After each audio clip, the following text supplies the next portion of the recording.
안녕하세요. 조약사의 건강비책 TV에 오신 여러분을 환영합니다. 오늘은 무슨 약만 먹으면 알레르기 발진이 올라온다면 그 이유는 무엇이고 해결책은 어떤 것이 있는지 알아보겠습니다.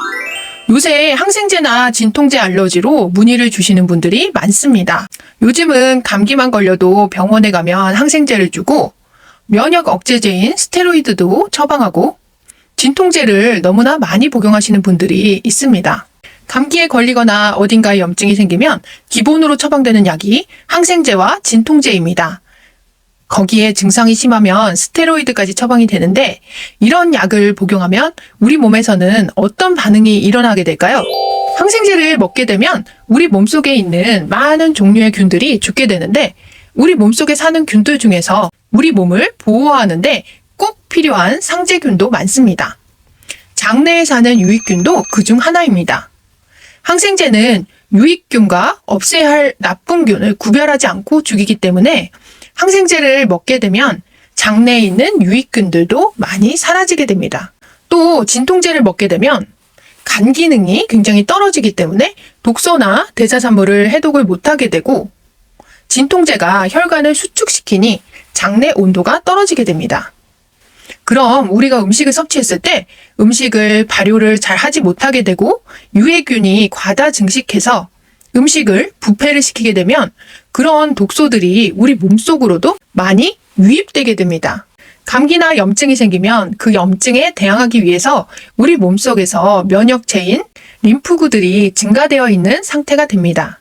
그런데 그 림프구들은 알레르기도 일으키기 때문에 이런 독소나 유해물질이 유입되게 되면 그걸 없애기 위해서 림프구들이 활동을 하게 되고 그것이 바로 발진이나 두드러기, 알레르기로 나타나는 것입니다. 이렇게 발진이나 두드러기, 눈이 붓는다든지 가려움증 등의 알레르기 증상이 나타나서 병원에 가게 되면 그걸 억지로 스테로이드나 항히스타민제로 가라앉히게 됩니다. 그렇게 되면 몸속에 독소나 대사산물이 쌓여 있지만 그걸 없애는 림프구들의 활동을 억지로 중단시킨 것이기 때문에 림프구들은 화가 점점 나서 점점 수를 늘리게 되고 다음에는 더 예민하게 반응을 하게 됩니다.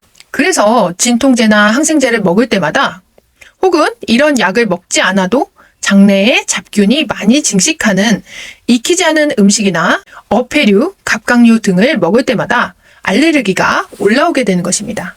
또 이렇게 알레르기가 심하게 올라오면 항히스타민제, 스테로이드를 먹게 되고 나중에는 점점 더 심하게 알레르기 반응을 일으키게 됩니다. 이렇게 해서 만성적인 알레르기가 되기도 합니다. 그래서 항생제나 진통제를 먹고 발진이나 알레르기가 일어났다고 하더라도 그 약물에 의한 알레르기라고 단정 지을 수는 없습니다. 그런 약물들로 인해서 장 면역이나 간 기능이 저하되면서 일어나는 하나의 현상이라고 볼 수도 있기 때문입니다. 그래서 병원에서 약물 알레르기 검사를 했을 때 약물에 의한 알레르기는 아니라는 판정을 받는 분들도 있습니다.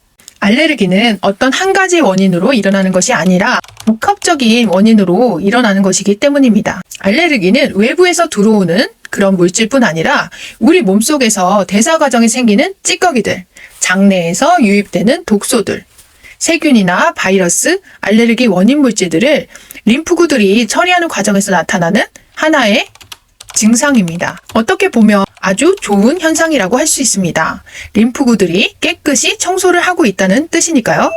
이럴 때는 물을 3리터 이상 먹어서 계속 몸에 쌓여있는 대사산물이나 독소를 씻어내고 간 기능을 개선해서 빠르게 해독을 할 수 있도록 도와주고 장내에 유익균을 증식시켜서 장에 있는 면역체들이 예민해지지 않도록 해야 합니다. 또 순환이 잘 되게 해서 독소나 노폐물이 잘 빠져나가게 해야 림프구들이 없앨 것이 없어져서 자연스럽게 진정이 되는데 독소나 노폐물은 그대로 놔두고 림프구들만 일을 못하게 약으로 막으니 림프구들이 가만히 있을 리가 없습니다. 그래서 다음에는 더 심하게 반응을 일으킵니다. 만약에 진통제나 항생제를 드시고 알레르기 반응이 일어나셨다면 절대 항히스타민제나 스테로이드를 복용하지 마세요. 일단 드시고 계신 진통제나 항생제와 같은 약을 끊으시고 미지근한 물을 하루에 3리터 이상 드시면서 독소를 씻어내세요. 그리고 집에 있는 유익균을 심어주는 유산균을 원래 써있는 복용법보다 많이 드시는 게 중요합니다. 제가 추천드리는 유산균은 장 점막을 촉촉하게 해주는 발리 유산균입니다. 이 유산균은 우유 배지에서 키워내지 않고 새싹보리 배지에서 키워냈기 때문에 장 점막을 촉촉하게 해주는 효과가 있습니다.